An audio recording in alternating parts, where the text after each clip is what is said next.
Assalamualaikum warahmatullahi wabarakatuh. Di sini, pada video kali ini, saya harus mengucapkan dengan menulis satu pesan tentang suatu bagi akan menjelaskan tentang sistem inverifikasi metode Tsukamoto. Pada pembahasan video kali ini akan dibahas terkait pengertian sistem inverifikasi metode Tsukamoto beserta contoh soal dan penyelesaiannya. Metode Tsukamoto merupakan salah satu metode yang digunakan dalam sistem inverifikasi. Pada dasarnya, metode Tsukamoto mengaplikasikan penalaran monoton pada titik aturannya. Pada penalaran monoton, sistem hanya memiliki satu aturan, yakni setiap konsekuen atau kesimpulan pada setiap aturan if then harus diorientasikan dengan suatu implikasi dengan fungsi keanggotaan monoton, sehingga output hasil inferensi dari setiap aturan diberikan secara tegas berdasarkan alfa predik, kemudian menghitung rata-rata tersebut. Nah, untuk tahapan-tahapan metode Tsukamoto, terdapat tiga tahapan. Yang pertama yaitu falsifikasi. Falsifikasi adalah proses pengubahan input sistem yang mempunyai nilai tegas menjadi nilai kabur atau fuzzy menggunakan fungsi keanggotaan yang disimpan pada basis pengetahuan fuzzy. Basis pengetahuan fuzzy berisi kumpulan aturan atau rule dalam bentuk pernyataan if then yang telah dibuat. Yang kedua yaitu inferensi. Proses untuk mengubah input fuzzy menjadi output fuzzy dengan cara mengikuti aturan-aturan yang telah ditetapkan pada basis pengetahuan fuzzy. Kemudian yang terakhir ada defalsifikasi, yaitu proses pengubahan input fuzzy yang diperoleh dari inferensi menjadi nilai tegas menggunakan fungsi keanggotaan yang telah ditetapkan. Nah, untuk contoh soalnya yaitu suatu perusahaan ingin menilai kinerja pegawainya berdasarkan dua parameter utama, yaitu jam kerja per minggu dan jumlah proyek yang diselesaikan. Parameter jam kerja per minggu dikategorikan ke dalam tiga fuzzy, yaitu sedikit, yang mana kurang dari sampai dengan 30 jam, sedang yaitu 30 sampai 50 jam, dan banyak yaitu lebih dari sampai dengan 50 jam.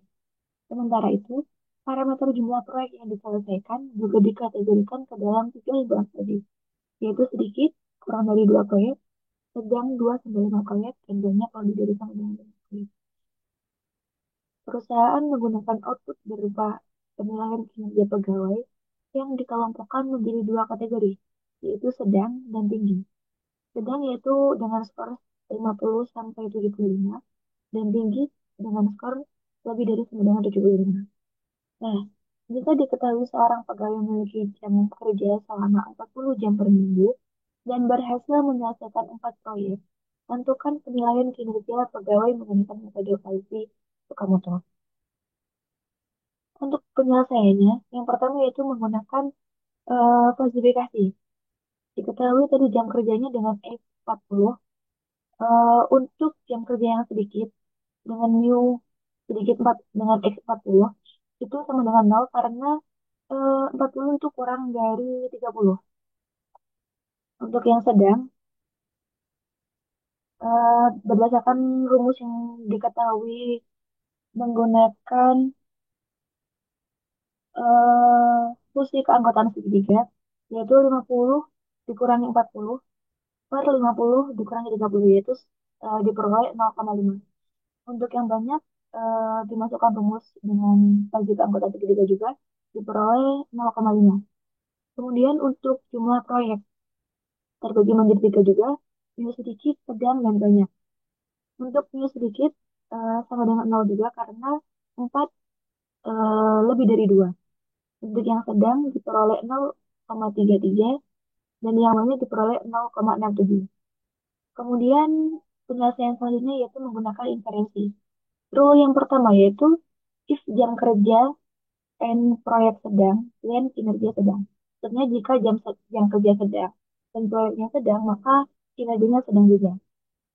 Dengan alfa 1 sama dengan minimum mu jam kerja sedang dengan mu proyek sedang. Diperoleh minimum 0,5 dan 0,3. Untuk rules kedua yaitu jika jam kerja sedang dan proyek banyak, maka kinerja tinggi.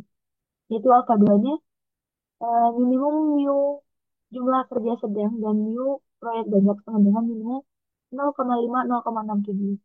Kemudian untuk rules yang ketiga, jika jam kerja banyak dan proyek banyak, maka kinerja tinggi. Dengan alfa 3 yaitu minimum new jumlah kerja banyak, jam kerja banyak, dan new proyek banyak, maka minimumnya 0,5 dan 0,67. Minimum ini diperoleh dari kita mencari diversifikasi tadi, kemudian dimasukkan ke inferensi. Nah, dari alfa 1, alfa 2, dan alfa 3 diperoleh alfa satunya 0,33 yaitu diambil nilai minimumnya dari setiap rules. Alfa 1 0,33, alfa 2 0,5, dan alfa 3 0,5. Kemudian yang terakhir yaitu diversifikasi. Untuk output kinerja yang kita ambil tadi ada dua, kinerja sedang dan kinerja tinggi. Nah, kemudian dimasukkan Z-nya dengan rumus sigma alpha I dikali ZI per sigma alpha I. Eh, Nilai alpha I tadi dimasukkan 0,33, kemudian Z sedangnya di sini diketahui 60, ditambah alpha 2-nya 0,5, dikali dengan Z tinggi, yaitu 85, ditambah alfa 3-nya 0,5, dikali dengan Z tingginya 85. Dibagi dengan alfa 1, alfa 2, dan alfa 3. Sehingga diperoleh Z-nya itu 78,8. Sehingga hasilnya berdasarkan perhitungan di atas dengan metode Fujitsu Sakamoto terhadap penilaian kinerja pegawai adalah 78,8 yang masuk dalam kategori tinggi. Sekian eh, penjelasan terkait sistem informasi seleksi metode Sakamoto dan contoh soal serta penyelesaiannya. Wassalamualaikum warahmatullahi wabarakatuh.